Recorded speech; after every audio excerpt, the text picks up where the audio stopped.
intentar ceñirnos al tiempo. No es que vayamos a tener un temporizador y os va a caer una maza, pero sí que es verdad que es bueno acostumbraros a tener un tiempo limitado.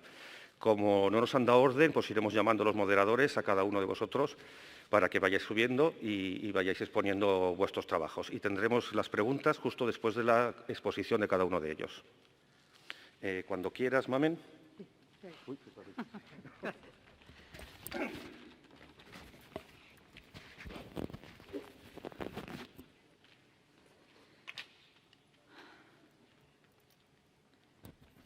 Hola, buenos días.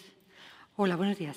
En primer lugar, agradecer al Comité Científico la oportunidad de compartir con vosotros nuestros resultados, que no son de los autores que veis ahí, sino que, lógicamente, hay detrás, en este proyecto Flebitis Cero, muchísima gente que está trabajando por mejorar el acceso vascular en nuestro país.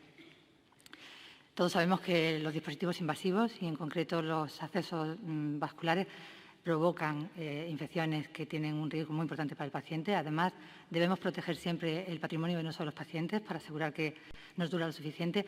Y este riesgo de los accesos vasculares los ha identificado para este año en la lista de los top 10 de riesgos para pacientes, el daño que hace el catéter vascular periférico como uno de esos en esa lista del top 10 de ECRI.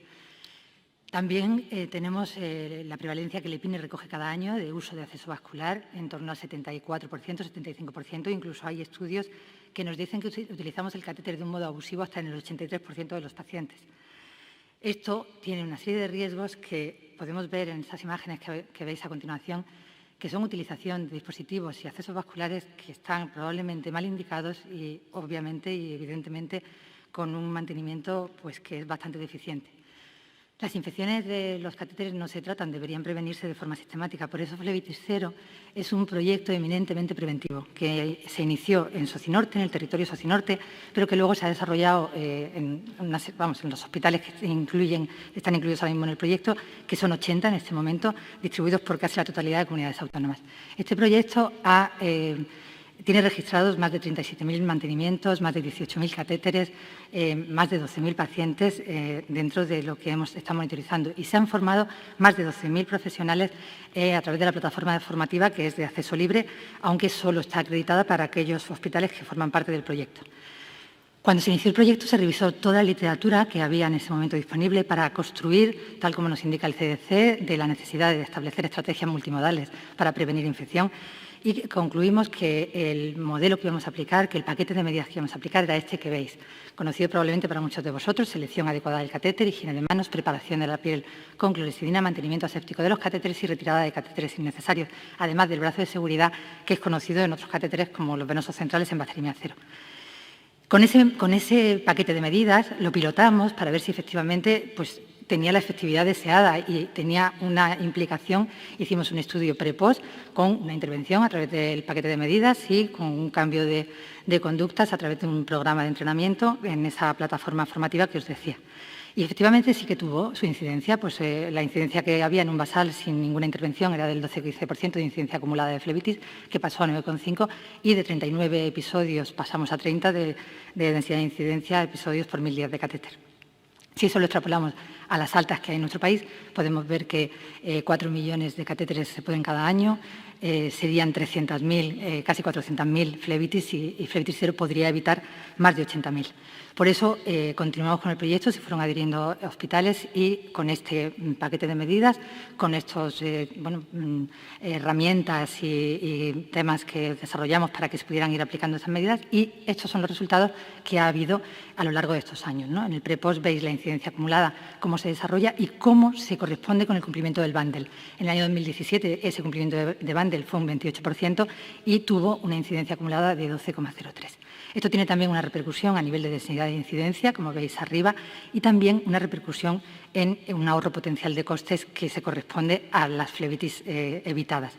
No hay muchos estudios de costes en relación al catéter venoso periférico y nos quedamos con esos $400 que se asignan en la revisión bibliográfica sobre trabajos de costes de la no seguridad del paciente. Aplicando esos $400 a las altas que hay en España el porcentaje que el EPINE nos da, nos salen los catéteres que se utilizarían y aplicamos la incidencia acumulada que nos daba el basal en un supuesto de incidencia acumulada sin el proyecto Flebitis Cero, que nos arroja, como veis en la diapositiva, pues esas 400.000 flebitis en el año 2015 a 436.000. Bueno, lo veis ahí, ¿no? Con esos costes asociados sin el proyecto Flebitis Cero y con el proyecto Flebitis Cero. Eso nos daría un ahorro aproximado o un impacto estimado de 63 millones de euros a lo largo de estos años. Un valor añadido a este proyecto que lo que procura es que pasemos de las guías a la acción, como nos indica la OMS, que además está recogido en las estrategias de seguridad, que está recogido en el plan, que nos lleva a la excelencia, por ejemplo, en la sujeción de catéter, como veis aquí, pasar de esta malla fix a fijar con glue, que eso todavía no estamos, ni siquiera estamos en apósito reforzado todos, o pasar también a la excelencia de la desinfección pasiva, o utilizar estas jeringas precargadas, o ser capaces de utilizar las técnicas ecoguiadas. Y probablemente el paradigma de lo que se ha conseguido con Flebitis Cero es cambiar la práctica asistencial y conseguir que no se cambie el catéter por rutina cada 72-96 horas, sino por indicación clínica a partir de ese artículo de Claire Ricard del año 2012. Igualmente estamos muy orgullosos de que en 2021, en junio, se publicó este consenso y todo lo que Flebitis Cero lleva trabajando está recogido como recomendaciones en ese consenso europeo.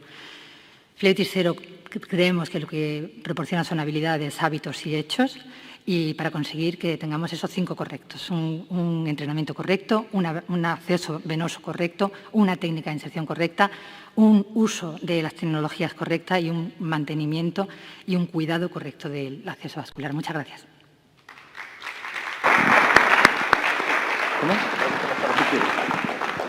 ¿Alguna pregunta en la sala? Bueno, pues yo quería felicitarte, Mamen, por el proyecto y por la presentación que has hecho, por ajustarte también al tiempo. Y creo que has hecho muy bien en acercarte a la estimación del coste eficiencia que tiene el proyecto, porque es algo que tradicionalmente en preventiva no se suele hacer. Dejamos de lado la parte de los costes y es algo que para poder convencer a los equipos directivos de la utilidad del proyecto puede ser muy útil. Con que nada, en mi caso solo felicitarte y darte la enhorabuena por tu presentación. Pasamos al siguiente, que es Castro Martínez, y viene a hablar sobre vacunación frente a la COVID en personas de muy alto riesgo en un hospital de alta complejidad.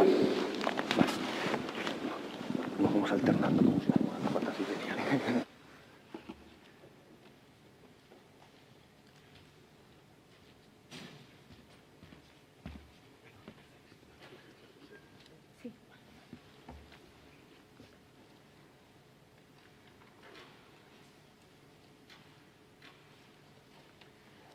Bueno, buenos días, muchas gracias.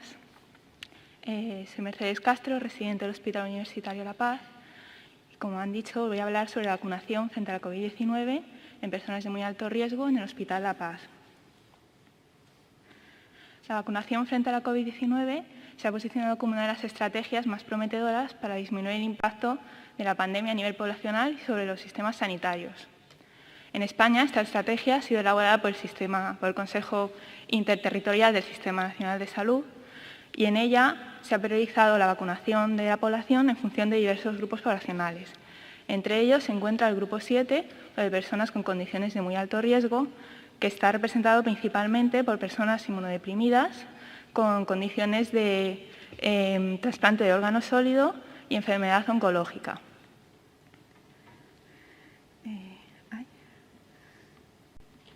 Perdón.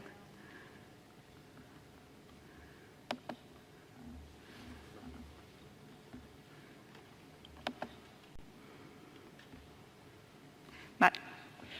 En cuanto al desarrollo de la estrategia, en la Comunidad de Madrid, en enero de este año comenzó la vacunación en los grupos de personal sanitario y sociosanitario, de grandes dependientes y de personas institucionalizadas.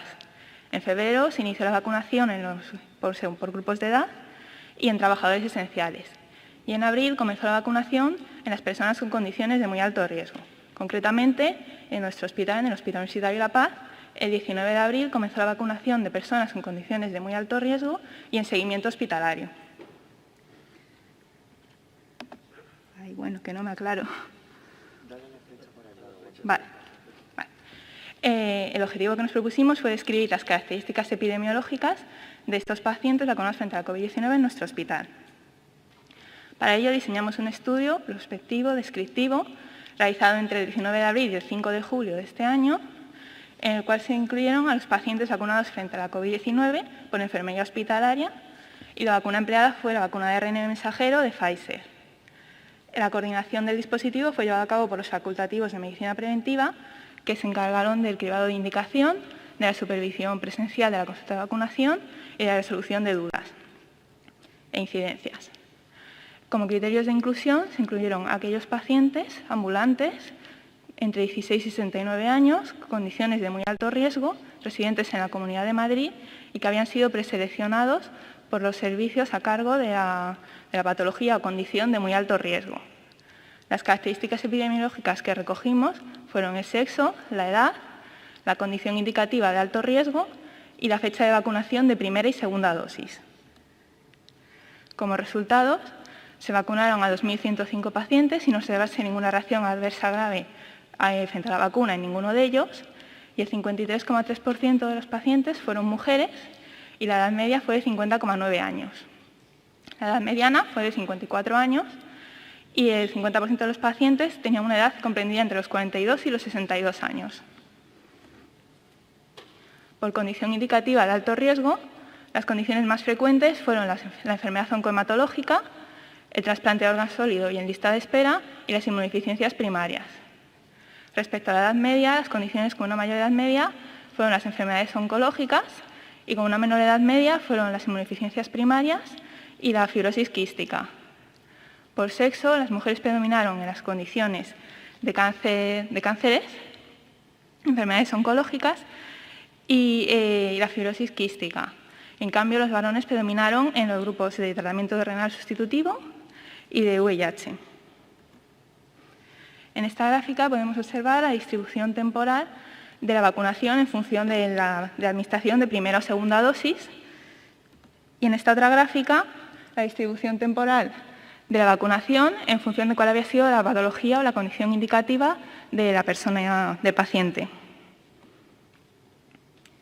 Como conclusiones, podemos decir que la vacunación frente a la COVID-19 en pacientes de muy alto riesgo ha permitido inmunizar precozmente a la población con condiciones de vulnerabilidad diferentes a la edad y además la coordinación entre enfermería hospitalaria, los servicios a cargo de la patología indicativa de alto riesgo de los pacientes y los facultativos de medicina preventiva ha permitido la rápida puesta en marcha de este dispositivo y la vacunación de los pacientes diana por parte del hospital. Bueno, muchas gracias. Muy bien, muchas gracias, Mercedes, por ajustarte al tiempo. ¿Hay alguna pregunta en la sala? Pues mira, yo solamente comentarte una cosa. Entiendo que esto lo estás haciendo en la consulta de medicina preventiva. En mi comunidad no se hace así y me llama mucho la atención. Cuando los servicios hospitalarios os captaban los pacientes, ¿vosotros auditasteis cuál era el porcentaje, si realmente captaban a todos los pacientes, si os quedaba alguno por el camino? Porque no todos los servicios de los hospitales son iguales de sensibles al tema de la vacunación en pacientes de alto riesgo, al menos en mi experiencia. Claro, en principio los servicios sí que tenían identificados cada servicio pues, con los pacientes que cumplían las condiciones, entonces a nosotros nos enviaban el listado con estos pacientes y nosotros revisábamos si cumplían los criterios o si consideramos cualquier otro aspecto. Vale, muy bien. Pues pasamos a la siguiente comunicación, que también es tuya, y la puedes ir ya presentando, porque no sé por dónde anda, ya vemos el título, ¿vale?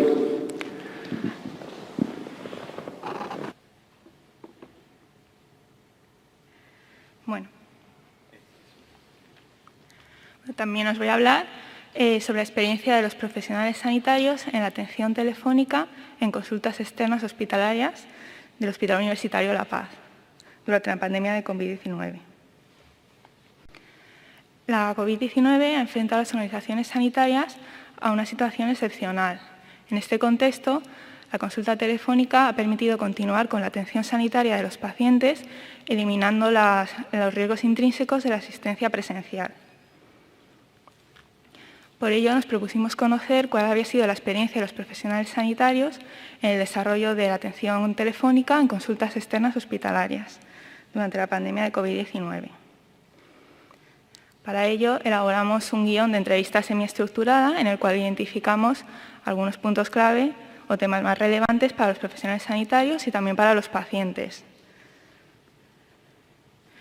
El 4 de febrero de este año realizamos un grupo focal de 1 hora de duración en la cual participaron tanto presencial como telemáticamente 15 profesionales sanitarios, médicos y enfermeros de distintos ámbitos hospitalarios. Tras la finalización de la sesión se posibilitó el aportar vía mail más otras aportaciones que quisiesen realizar los participantes. Como resultados, se observó que se trataron 18 de los 19 aspectos planteados y surgieron 2 que no habían sido previstos. Uno fue la organización funcional de las consultas, si desde un punto de vista centralizado a nivel hospitalario o si desde un punto más específico de cada especialidad. Y también se comentó la posibilidad de citar rápidamente, de modo presencial, a un paciente en caso de que fuese necesario. En cuanto a los aspectos mencionados con mayor frecuencia, la notificación de la modalidad de consulta a los pacientes y la mejora de los medios para su desarrollo fueron notificados por 7 de los 15 participantes.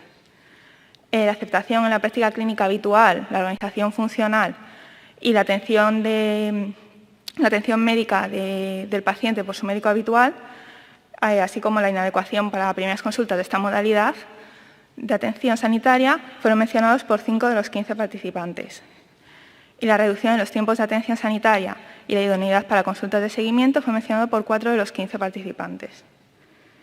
A continuación, hemos seleccionado algunos verbatims que nos han parecido relevantes. Respecto al aspecto de mejora de los medios de desarrollo de la consulta telefónica, se comentó que sería muy importante incluir la videollamada, ya que cuando le ves a la madre la cara o la madre te le ve a ti, no tiene nada que ver. Respecto a la aceptación en la práctica clínica habitual, se dijo que las consultas telefónicas han venido para quedarse. En relación con la atención habitual con la atención del paciente por parte de su médico habitual, se comentó que no conozco ningún paciente que prefiera que le vean varios médicos diferentes a que le vea siempre el mismo. Y respecto a la reducción de los tiempos de atención, se dijo, hemos hecho más consultas durante la época COVID que en el año anterior y hemos dedicado el tiempo justo a los casos leves y hemos podido ampliar tiempos de dedicación a los casos graves.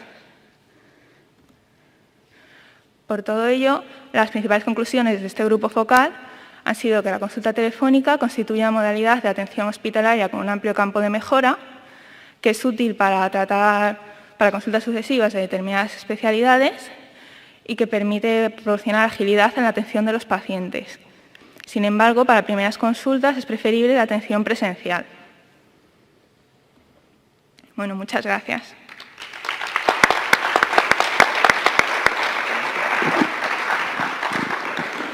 Muchas gracias por ajustarte también al tiempo. ¿Hay alguna pregunta en la sala? Vale, yo quería preguntarte en primer lugar, ¿quién se encargó de moderar ese grupo focal? Si fue el de medicina preventiva o calidad asistencial o con quién lo hicisteis. Y luego, que comentabas y las conclusiones parecen ser que para primera consulta igual no es tan idónea, pero sí que para sucesivas, especialmente en algunas modalidades.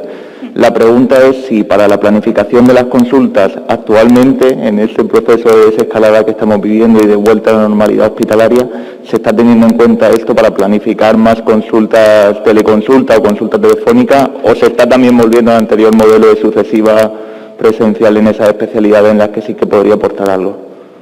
Vale. Bueno, respecto a la primera pregunta, el grupo fue moderado no fue desde medicina preventiva, fue desde calidad, por la Comisión de Humanización. El responsable de la comisión se encargó de moderar el grupo focal. Respecto a la implantación o al desarrollo de la consulta telefónica, no te sé responder exactamente porque no tengo datos, pero sí que sé que la idea sí que era continuar avanzando y no volver a la presencialidad siempre que se pudiese aprovechar la consulta telefónica, como han comentado los profesionales, para agilizar y poder tratar rápidamente a pacientes que no sean tan graves o tan complejos y poder dedicar más tiempo a los pacientes que lo necesiten. Vale, muchas gracias. La 4. La siguiente comunicación va a ser a cargo de Javier Canela Fernández y viene a presentar hospitalizaciones atribuibles a gripe en España después de la pandemia de 2009.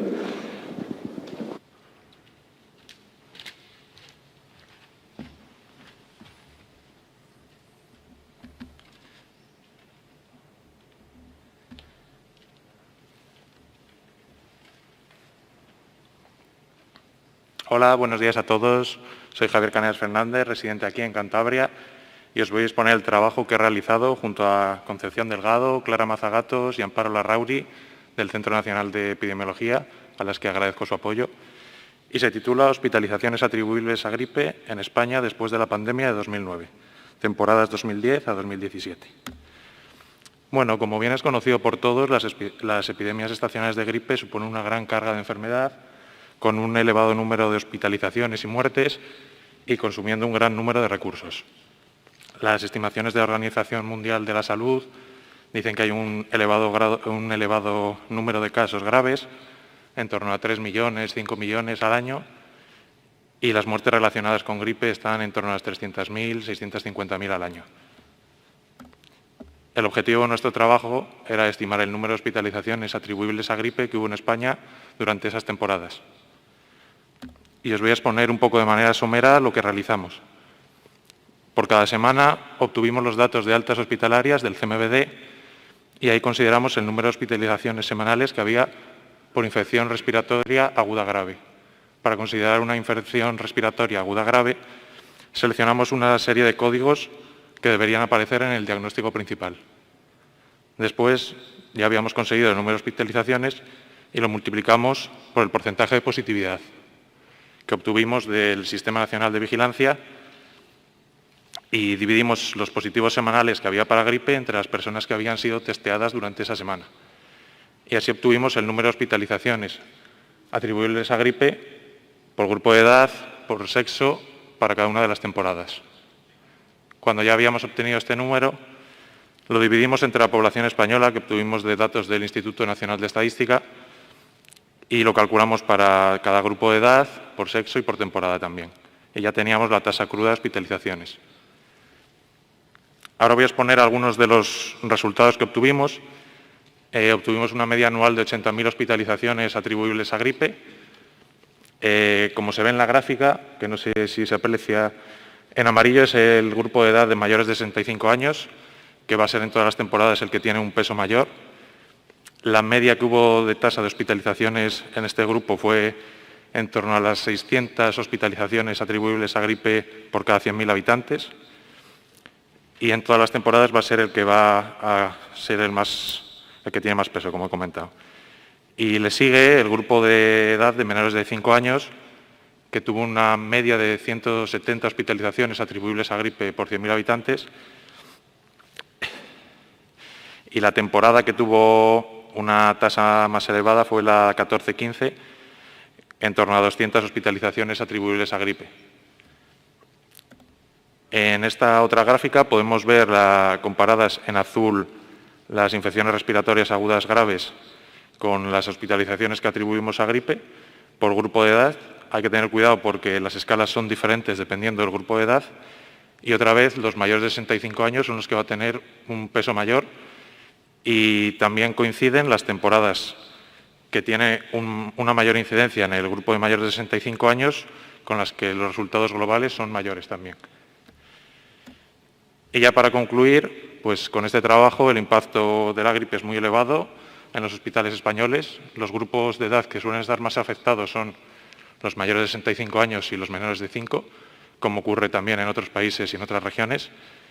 Y estos resultados, aparte de que se pueden actualizar periódicamente, ya que es un método bastante sencillo para calcularlo, va a servir para guiar las medidas de salud pública, para controlar la gripe, para prevenir, para coordinar las estrategias de vacunación, optimizar recursos al fin y al cabo y reducir la carga de enfermedad, sobre todo en estos grupos que son los que más se afectan. Muchas gracias.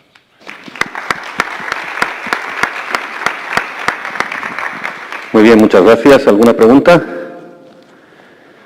Vale, pues yo sí quisiera preguntarte algo, pues me voy a levantar, porque me estoy dando cuenta que lo de espalda a la gente. Mira, en el grupo de 0 a 5 años, ¿habéis tenido en cuenta el factor de que que el porcentaje de gripe que vosotros atribuíais por los porcentajes de positividad podría ser diferente por la aparición de otros virus? Pues no lo tuvimos en cuenta porque ya que este era el trabajo inicial y queríamos seguir trabajando en esta línea, pero bueno, de momento nos hemos quedado aquí porque con la pandemia no hemos conseguido seguir contactando mucho. También alterar los porcentajes, ¿sí? Vale, pues nada, muchas gracias y enhorabuena por el trabajo. Vale, el siguiente trabajo es validación de los criterios de aislamiento preventivo del proyecto de resistencia cero en la UCI del Hospital Reina Sofía. Vale.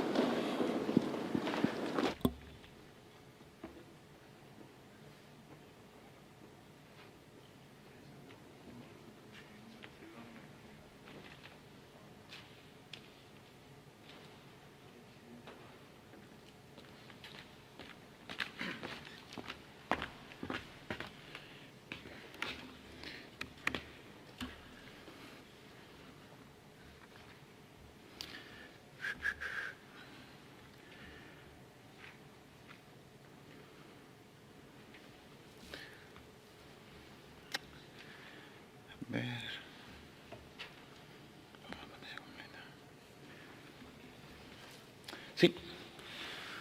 Bueno, tengo aquí el foco y no veo muy bien. Muy buenos días a todos, un placer estar de nuevo reunidos todos con la Sociedad Española de Medicina Preventiva de Salud Pública y dentro de poco gestión sanitaria, ¿no? Y bueno, yo soy Rafael Ruiz, soy médico preventivista en el Hospital Reina Sofía de Córdoba y vengo a presentaros este TFG de Adrián García dentro de nuestra docencia en la universidad. Como conocéis, el proyecto Resistencia Cero empezó en el 2014, impulsado por la SEMICIUC, que es la Sociedad Española de Medicina Intensiva, y por el Gobierno de España lo que intentaba como objetivo era reducir en un 20% la tasa de pacientes en los que se identifica la bacteria multiresistente. Básicamente es un control de la bacteria multiresistente en la UCI. Toda esta parte voy a resumir un poco, me voy a los resultados después, ¿no? Ya conocí el proyecto Resistencia Cero. Es un checklist al ingreso que tiene 6 partes. El primero, lo voy a resumir, está ingresado, es decir, un antecedente de ingreso de más de 5 días a los 3 meses previos. El segundo, un paciente institucionalizado. El tercero, colonización e infección por bacterias multiresistentes. El cuarto es antibioterapia de más de 7 días en el último mes. El quinto es insuficiencia renal crónica. Y el sexto son una serie de patologías que tienen una incidencia más alta de colonización e infección por bacterias multiresistentes, como son fibrosis quística, bronquiectasia, úlceras. ¿Qué hicimos? Bueno, pues lo que queremos es evaluar si estos criterios realmente eran capaces de identificar a los pacientes que tenían una infección, colonización por bacterias multiresistentes. Identificar otros factores de riesgo que podían tener los pacientes para descubrir que tenían una bacteria multiresistente. Es un tipo de estudio observacional, retrospectivo, de casos y controles, durante un año, 2018, octubre de 2019, tenemos que recordar un poquito, ¿no?, que en ese momento esto era la prioridad en nuestra UCI totalmente, con 1.500 pacientes. Esa es la carga que tiene la UCI del Reina Sofía durante un año. Los casos eran pacientes que tenían un resultado positivo en el hisopo rectal al ingreso y los controles, los que tenían un positivo al hisopo rectal de bacterias no multiresistentes o negativo. Esto es un resumen, básicamente, el 8,6 resultó positivo, ¿vale? 102 de los casi 1.500 que hemos estado hablando. Esta fue la distribución de esos 1.500 pacientes, cómo cumplieron ellos los criterios del checklist. Pues 400 pacientes cumplieron el checklist 1, que era el de estar ingresado, ¿vale? Por ejemplo, este es el que más se cumplió. ¿Cómo rindieron cada uno de los criterios? Bueno, pues destacar, por ejemplo, que ningún paciente resultó positivo al hisopo rectal era institucionalizado, que es muy contrario con lo que vemos en la planta, ¿no?, por ejemplo, de medicina interna. Y después también solo un paciente de hemodiálisis o diálisis resultó positivo.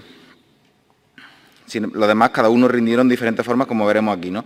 Pues vimos que, por ejemplo, en la estancia tenía un ratio de 1,18, pero no era significativo.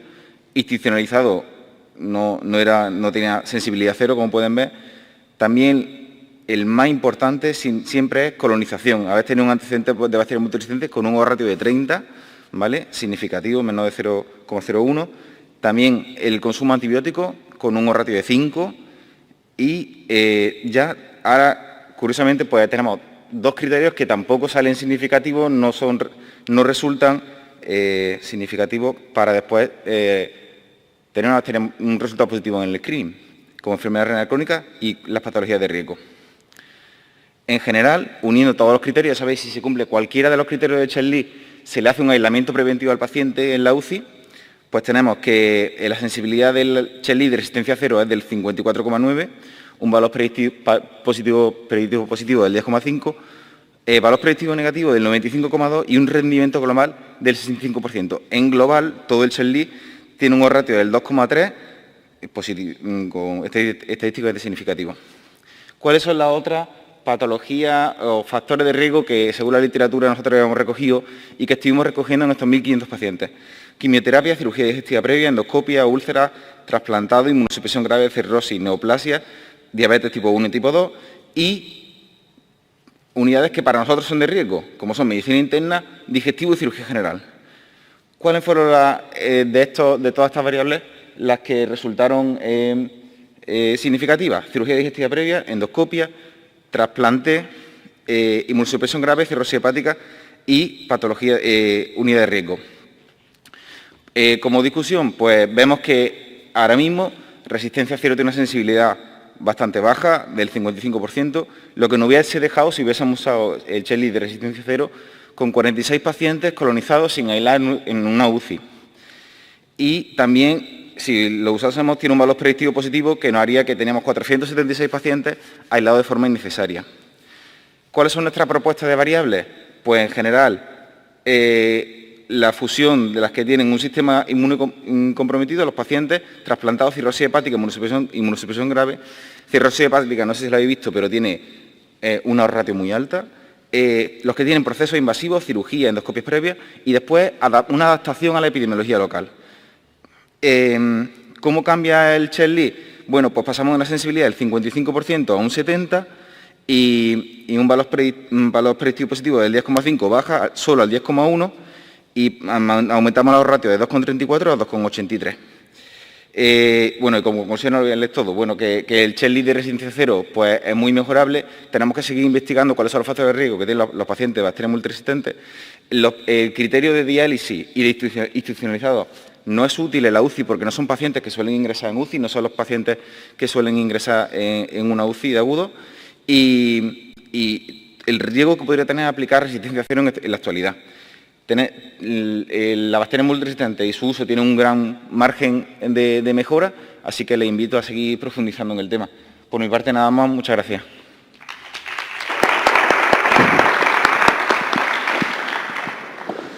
Muchas gracias, Rafa. No sé si alguien tiene alguna pregunta. ¿Nadie? Vale, yo quería preguntarte si los resultados los habéis trasladado a los compañeros de la UCI, cómo ha sido acogido ese traslado de resultados y si ya han modificado o han incluido algunas de las variables que proponéis como añadir para aumentar la sensibilidad.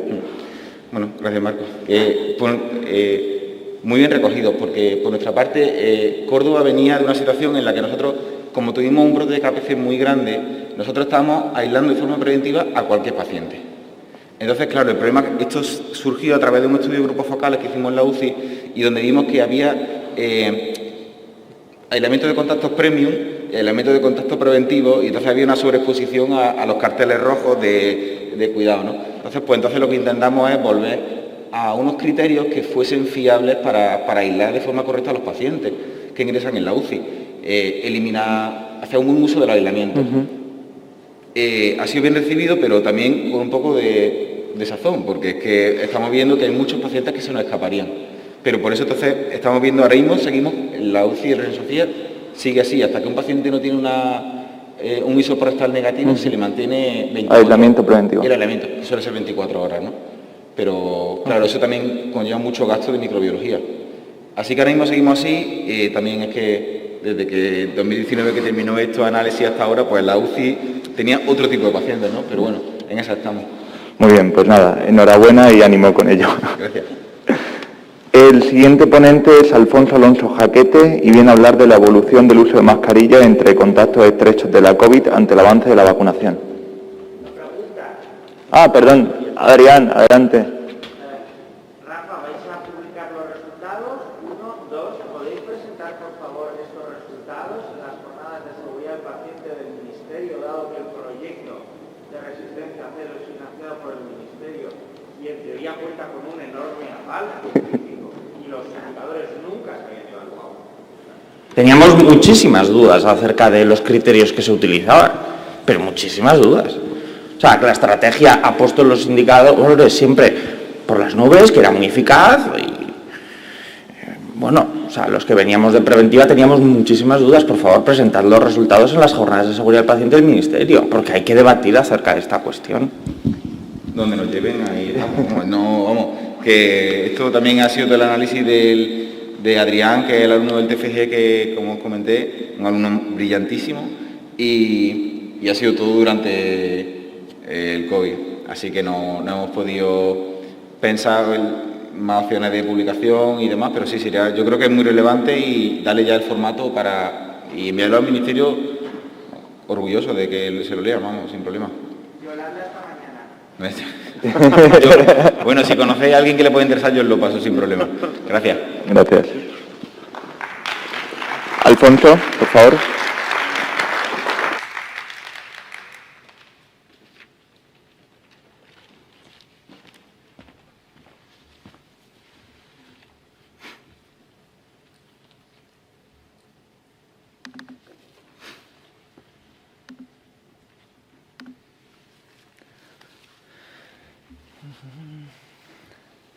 No se ve todavía.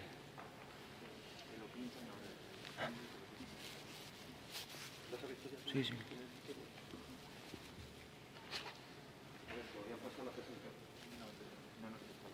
Por favor, ¿podría pasar la presentación a la pantalla? Es que no veo. Está justo al lado de la cámara, a la izquierda. Hay un chico ahí peleando, ¿no?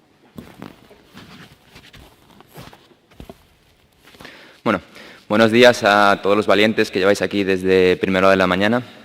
Soy Alfonso Alonso Jaquete, actualmente responsable de calidad y medicina preventiva en el Hospital Vitas de Vitoria, aunque este trabajo está realizado cuando era residente en la Consejería de Sanidad de Cantabria, junto con el Observatorio de Salud Pública de Cantabria. Se trata de un estudio sobre la evolución del uso de mascarillas entre contactos estrechos de la COVID-19 ante el avance de la vacunación. Como bien sabemos, entre las intervenciones no farmacológicas de la COVID tenemos aquellas individuales, como la higiene de manos, la higiene respiratoria o el uso de mascarillas, aquellas medioambientales, como la limpieza y la ventilación, o poblacionales, promover la distancia de seguridad, limitar o restringir los movimientos y evitar las masificaciones. Las mascarillas se hicieron obligatorias tanto en interiores como en exteriores en España, con ligeras diferencias entre comunidades autónomas en julio del año 2020. Mientras que, el 26 de junio de este 2021, cesó su obligatoriedad en exteriores. Por poner unos datos para situarnos en cuanto a la cobertura vacunal, ya sabemos que la campaña comenzó el 28 de diciembre del 2020, y aquí os cojo 3 puntos, porque va a ser el 3 de mayo, es el comienzo del periodo que nosotros estudiamos, 26 de junio, acabo de comentar, el cese de la obligatoriedad en exteriores, y el 1 de agosto, que es el fin de nuestro periodo de estudio. Coberturas con una y con pauta completa. Como decía, nuestro objetivo era evaluar la evolución del uso autorreferido de mascarilla entre contactos estrechos de casos confirmados tras la modificación de su obligatoriedad en exteriores y con el avance de la vacunación. Se trata de un estudio de casos, uso correcto de mascarilla, y contactos, uso incorrecto de mascarilla. Como variables dependientes tenemos el antes y el después de la obligatoriedad, el estado vacunal, siendo las categorías alguna dosis frente a ninguna dosis, el sexo, la edad y el ámbito de contacto. La fuente de nuestros datos es el aplicativo GoData, desarrollado en Cantabria, que nos permite tener toda la información del estudio de casos y contactos desde que comenzó, el 11 de mayo del año 2020, y la variable que estudiamos es uso correcto de medidas de protección, con respuesta dicotómica sí-no. Nuestra población a estudio son todos los contactos estrechos, excluidos los casuales, registrados en el aplicativo entre el 3 de mayo y el 1 de agosto del año 2021. Posible limitación, como he comentado, es una variable autorreferida por la persona que contacta con el rastreador. En cuanto a los resultados, de 38.625 contactos estrechos registrados en este periodo de tiempo, el 11,35% reportó usar mascarilla. Antes de la obligatoriedad fue un 17,1%, después un 8,37%. En función del estado vacunal, como hemos dicho, alguna dosis frente a ninguna dosis. Los vacunados, el 9,51% reporta haber usado mascarilla, mientras que entre los no vacunados es un 12,22%. Antes y después de la obligatoriedad, separando por ámbitos de contacto. Tras el cese de la obligatoriedad en exteriores, se asoció a un menor uso de la mascarilla los ámbitos social, laboral y domiciliario. Mientras que el estado vacunal, en función del ámbito de contacto, es el ámbito social el único que estadísticamente significativa se asoció con un menor uso de mascarilla en vacunados. Podemos concluir, por lo tanto, que el fin de la obligatoriedad del uso de mascarilla en exteriores y el estar vacunado con al menos una dosis se asoció con una menor adherencia autorreferida al uso de mascarilla entre contactos estrechos en Cantabria. Aquí tenéis mi contacto, cualquier duda, sugerencia, cuestión, y muchas gracias.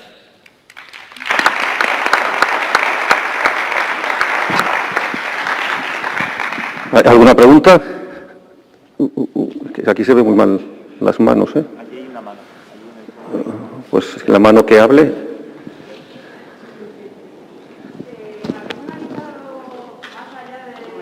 Espera un momentito que te voy a mandar un micrófono.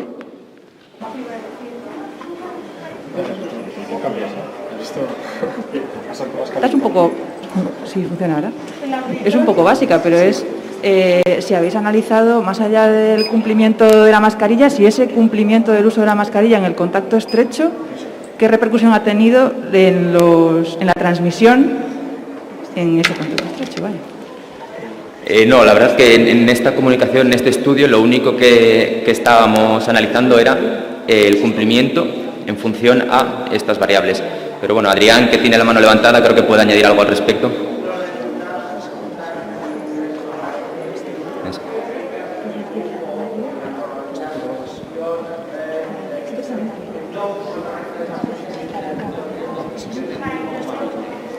Una otra ratio de 1,20. El no uso correcto de mascarillas no fueron unas diferencias muy espectaculares. Pero bueno, también tiene trampa, es que es una variable complicada, porque el uso referido correcto de mascarillas en el ámbito educativo está sobreestimado. Todo el mundo dice usarlo correctamente y es un ámbito donde la tasa de ataque secundaria es muy baja per se.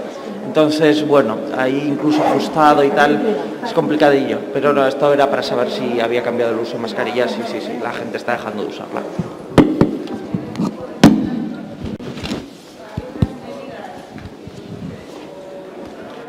Espera un momentito que ahora te voy a pasar el micrófono, que no se te oye. Me imagino que como el cese de la obligatoriedad también coincide más o menos temporalmente con otro cese de otras restricciones, ¿no? De las reuniones dentro de las casas, bueno, no, eso fue antes. Pero bueno, sí, progresivamente se han ido teniendo más contactos estrechos sin mascarilla en el contexto de comidas, cenas, donde no usas mascarilla, evidentemente. Entonces, no sé si eso se ha evaluado. En ese periodo. Tenemos, de hecho, una reducción de los contactos sociales autodeclarados desde la finalización de la pandemia. Del estado de alarma. La gente está mintiendo, mucho, pero muchísimo, porque estamos detectando cadenas, de hecho, terciarias y nos faltan eslabones en medio. O sea que, no, el número de contactos estrechos sociales no se ha visto incrementado en ese periodo, justo lo contrario. Otro asunto es lo que está ocurriendo en la realidad, pero lo que declaran se ha reducido. Muchas gracias. Pues muy bien, muchas gracias por el debate y yo agradecerte y bueno, a mí me da una envidia tremenda que vosotros podáis recoger esta variable, sinceramente. En la base de datos que nosotros tenemos de COVID, esta variable no la tenemos. Entonces me parece que es una utilidad tremenda, ¿no? Sí, la verdad que nosotros, cuando ya desarrollamos el aplicativo en abril del año 2020, pensamos que podía resultar útil y la incluimos. Es verdad que, como digo desde un principio, está la limitación de que es autorreferida. ¿Y habéis estudiado a ver de qué manera se puede auditar que esta variable dicha de una manera autorreferida pueda estar validada de alguna manera? Yo creo que es difícil, pero vamos. Sí, es algo muy difícil porque al final toda esta información depende del trabajo de los rastreadores, a los que, claro, también quiero agradecer. Y está claro que ya tienen una carga de trabajo amplia y cada contacto, cada caso al que querramos obtener más información es más trabajo para ellos. Entonces ya no incluimos Ya es para otro nota. tipo de validación. Esto ya es para nota.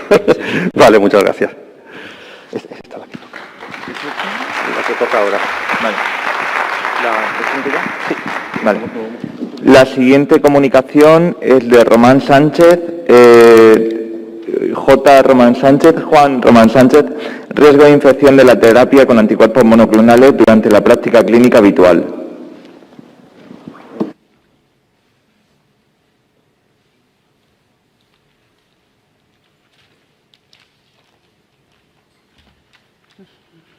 Hola, buenos días. Hola.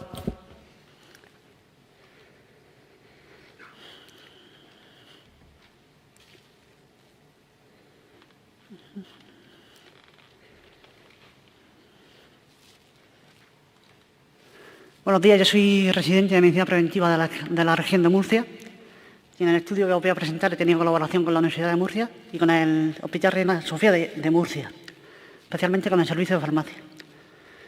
El título es Riesgo de infección de la terapia con anticuerpos monoclonales durante la práctica clínica habitual.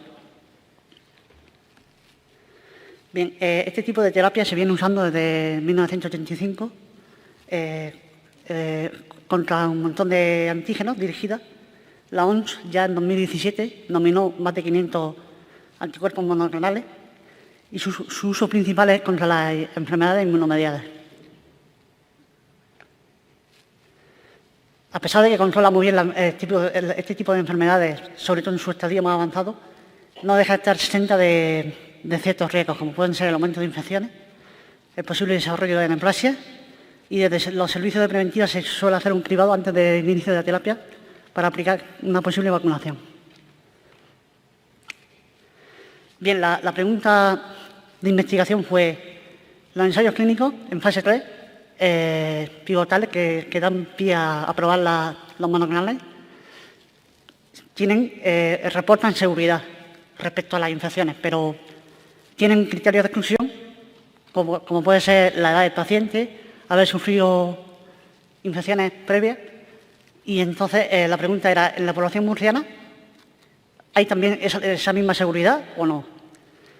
El objetivo, comparar la tasa de incidencia de eventos infecciosos durante el periodo biológico, comparado con el tratamiento convencional, o sea, antes de iniciar el paciente el biológico. Es un estudio antes-después. Como objetivo secundario, la tasa de incidencia de eventos infecciosos según el principio activo aplicado y analizar la supervivencia de eventos infecciosos durante los dos periodos, el biológico y la terapia convencional. La metodología. El diseño del estudio fue una corte simple histórica. Es un estudio observacional, longitudinal y prospectivo desde el punto de vista del análisis. La población a estudio fue la población que había recibido este tipo de terapia desde 2007 hasta 2019, toda la población. Las variables fueron, como variable dependiente, el tiempo transcurrido desde el inicio de seguimiento hasta el evento infeccioso.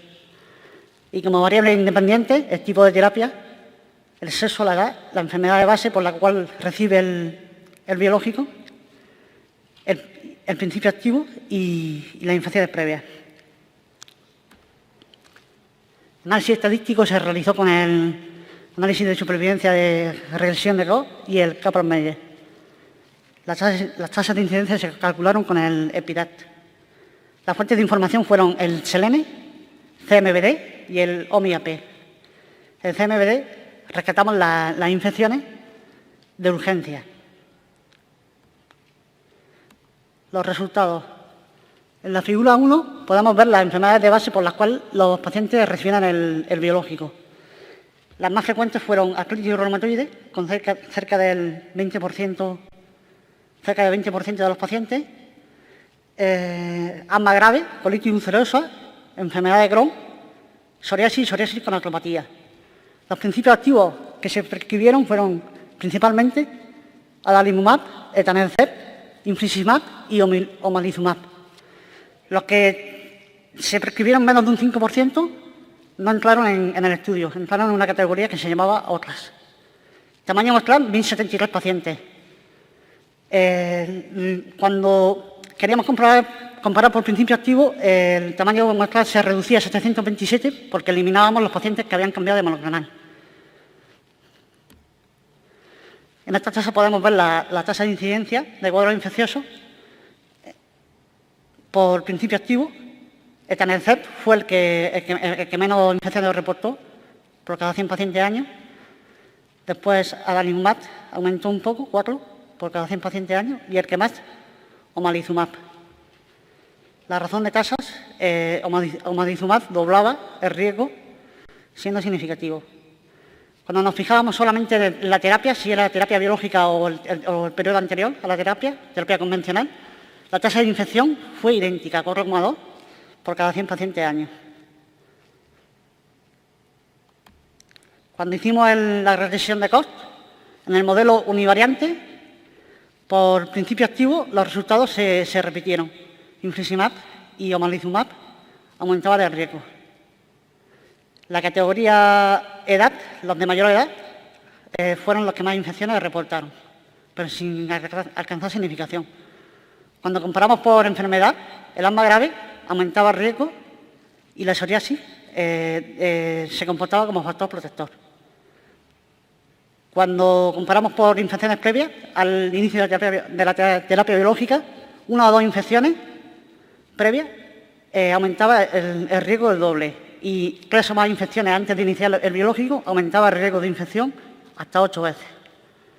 Cuando hicimos el modelo ajustado de regresión de Koch, incluyendo solamente las variables significativas, se quedaron fuera del modelo tanto infliximab o omalizumab como la psoriasis, alcanzándose solo significación en el asma grave y en las infecciones previas, siendo los resultados prácticamente idénticos, el doble para 1 o 2 infecciones previas y más de 8, multiplicado por 8, el riesgo para 3 o más infecciones previas.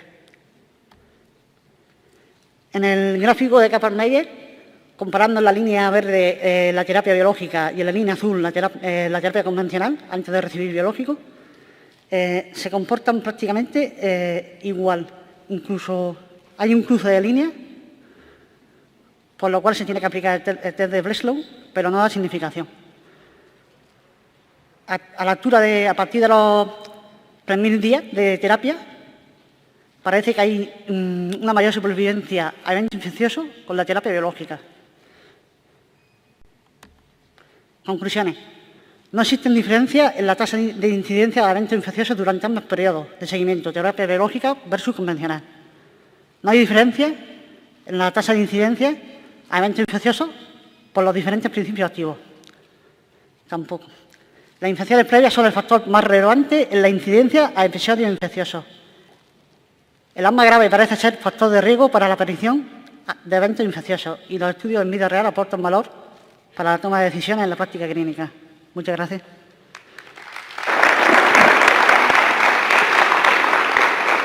Muchas gracias, Juan, por tu presentación. ¿Alguna pregunta en la sala? Vale. Yo quería preguntarte si los resultados que habéis obtenido son similares a lo que hay disponible en la bibliografía y luego si habéis analizado, porque salía como mayor factor de riesgo el asma grave, si habéis analizado de por sí el riesgo de eventos adversos e infecciosos en pacientes con asma grave con independencia del tratamiento que esté recibiendo, en aquellos que no están con biológico ni con lo que consideráis convencional, sino la situación basal. Vale. La primera pregunta, en este análisis se ha estudiado solamente las infecciones totales y no se ha separado por infecciones oportunistas e infecciones graves y en la literatura no hay reporta este resultado. La segunda pregunta es si habéis comparado las tasas que habéis obtenido en asma grave con otra evidencia que hubiese disponible sobre el riesgo de evento adverso infeccioso en asma grave.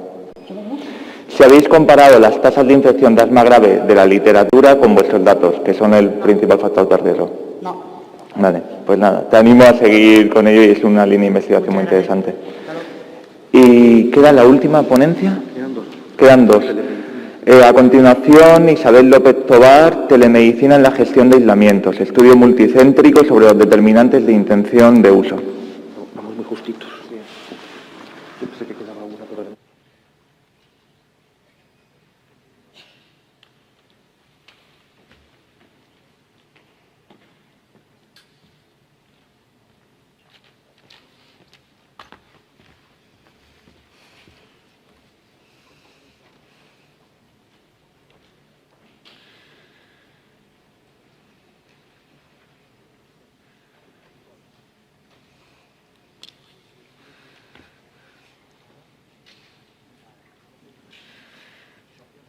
Bueno, buenos días. Yo soy Isabel Alejandra López Tobar, facultativo del Hospital Virgen de la Risaca y, como han dicho, vengo a presentaros mi trabajo sobre determinantes de la intención de uso de la telemedicina en la gestión de aislamientos.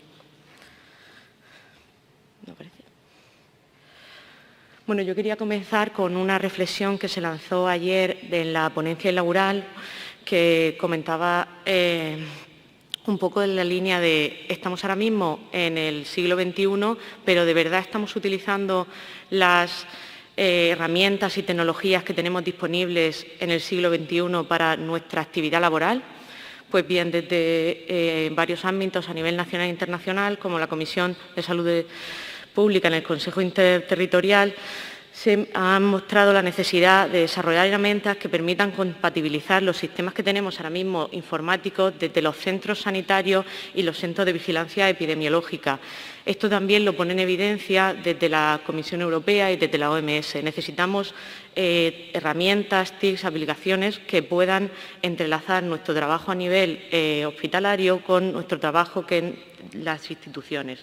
Ahora mismo necesitamos tener ese tipo de herramientas para conseguir un salto de calidad y de organización en nuestro trabajo.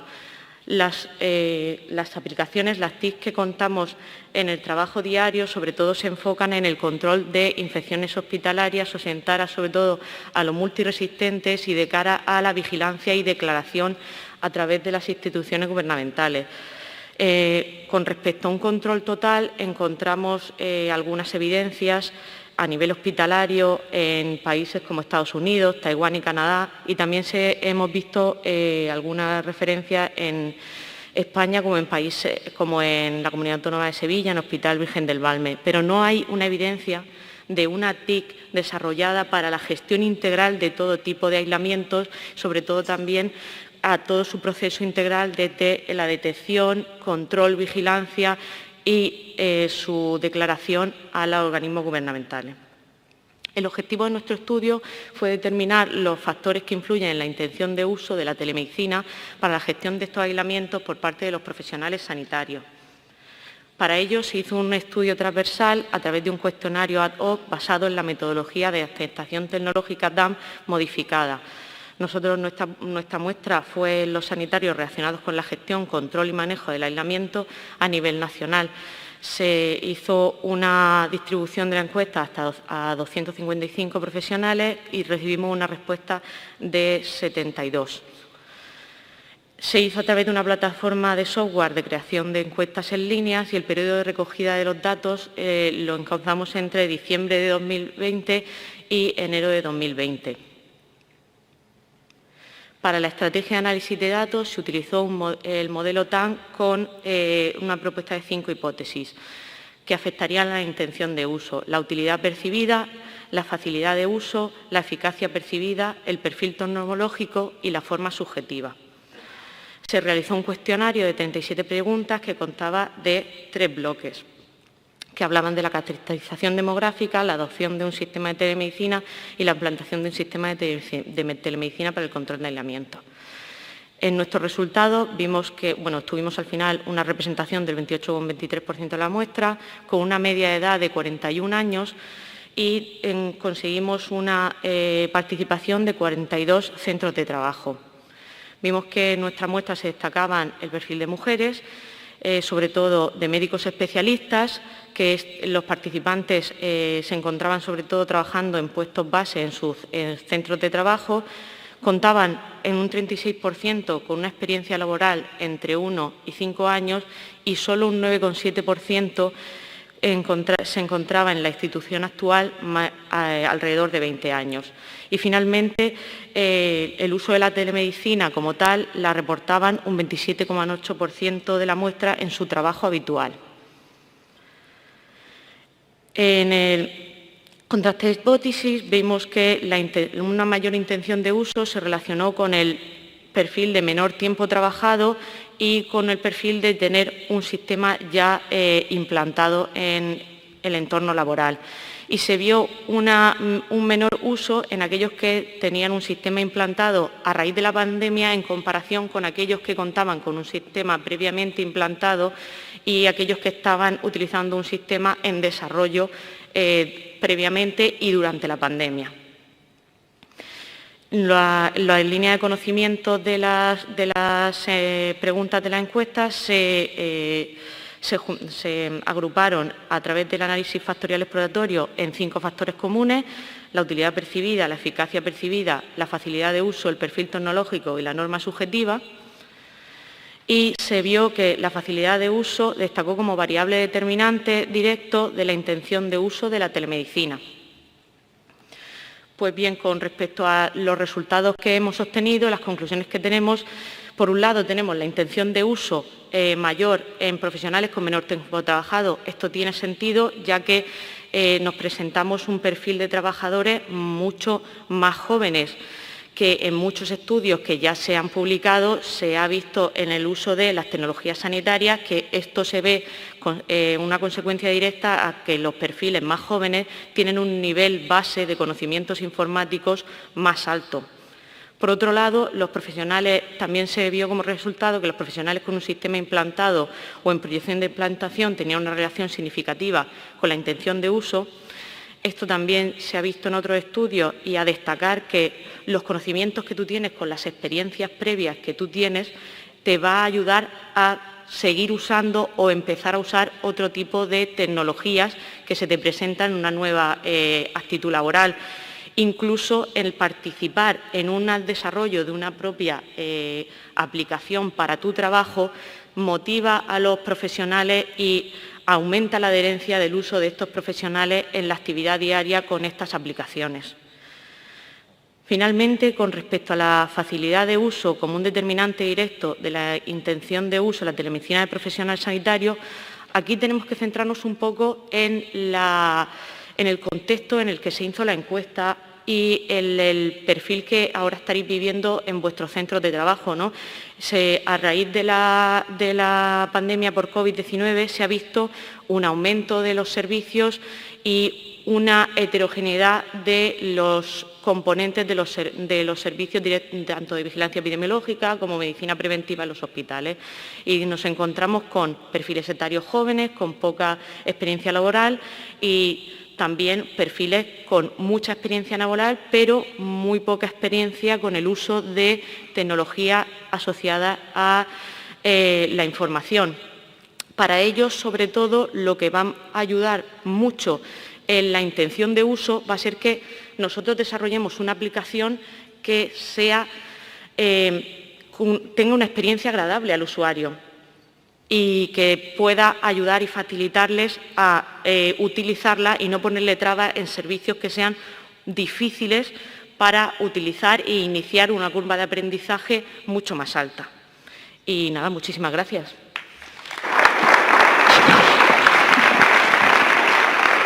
Muy bien, ¿alguna pregunta? Que a mí desde aquí es muy difícil de ver.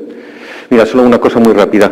El porcentaje de respuesta era un poquito bajo, un pelín bajo. ¿Repetisteis el formulario? ¿Averiguasteis por qué no se había respondido? Sí, hicimos una segunda tanda de distribución de la encuesta, pero entendemos que la limitación, por un lado, se vio sobre todo de cara a cuando se realizó la distribución de la encuesta, que era en el pico máximo de carga de trabajo de los profesionales. Muy bien. Es verdad que tenemos intención de volver a repetir la encuesta en el momento en el que ya tengamos tiempo de participar en una encuesta que entiendo que era bastante larga. Muy bien, muchas gracias. Pues no te voy a preguntar en qué perfil etario me ibas a meter a mí, pero bueno. La última comunicación es un compromiso que salva vidas. Que no sé dónde anda. Ya viene.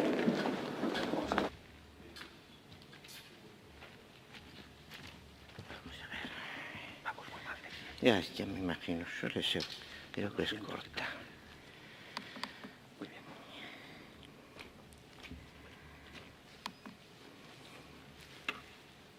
Buenos días. En primer lugar, agradecer al Comité Científico haber seleccionado nuestra comunicación. Me llamo Luis Miguel Alonso Suárez, soy el responsable del programa de higiene de manos del Hospital Universitario de León. Bien, un compromiso que salva vidas, hemos titulado la comunicación y entendemos que es literal. En primer lugar, hacer un pequeño repaso, una pequeña reflexión pues obligada, ¿no? Como siempre.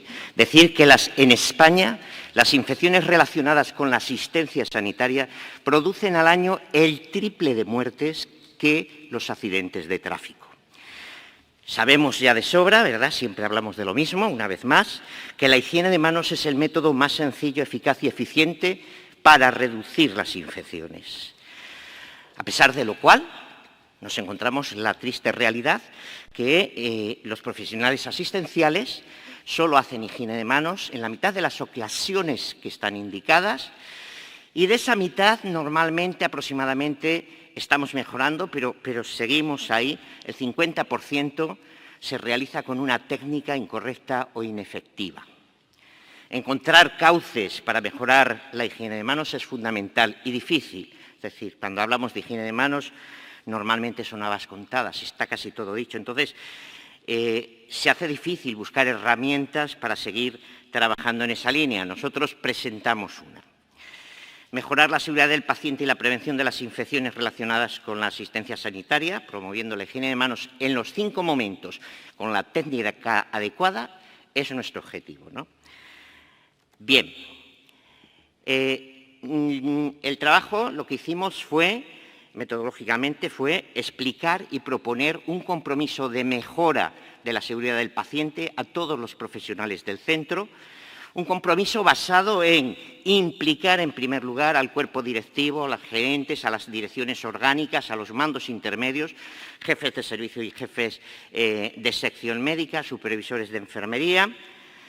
En segundo lugar, establecer un compromiso de 22 acciones de mejora y un sistema de evaluación de indicadores con 6 indicadores. Seleccionamos 6 indicadores de evaluación, es decir, se basa acciones de mejora e indicadores de evaluación. Y, naturalmente, como último punto, lo que hicimos fue generar una red y designamos un responsable de promoción de higiene de manos en cada unidad de hospitalización o servicio médico asistencial. En cuanto a los resultados, ¿qué es lo que conseguimos? En primer lugar, conseguimos que 22 servicios asistenciales firmaran un compromiso de mejora inicial, un compromiso inicial. Establecimos 3 niveles de compromiso, uno inicial, uno avanzado y uno de excelencia, en función de los porcentajes de cumplimiento de esos indicadores que decíamos, ¿no? Y conseguimos que 22 servicios asistenciales firmaron el compromiso con la Consejería de Sanidad para mejorar la seguridad del paciente y la higiene de manos. Lo firmaban los jefes de servicio y de sección, los supervisores de enfermería y el resto de personal asistencial de cada unidad o servicio. Se designó y se formó 34 responsables de promoción de la higiene de manos en otras tantas unidades y servicios del centro. Y bueno, pues se iniciaron, a partir de la firma de compromisos, se iniciaron las actuaciones para el cumplimiento de los compromisos pactados. El compromiso es bianual. Al cabo de 2 años se evalúa y se mantiene o se sube de nivel. Bien, en las acciones de mejora la podemos distribuir en 3 apartados, esas 22 acciones de mejora, siguiendo prácticamente la pauta de implantación de programas de higiene de manos de la OMS, ¿no? Básicamente.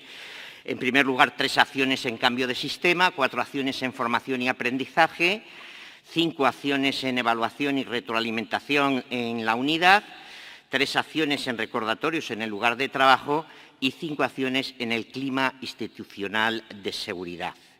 En cuanto a los indicadores, establecimos, como decía, 6 indicadores de evaluación.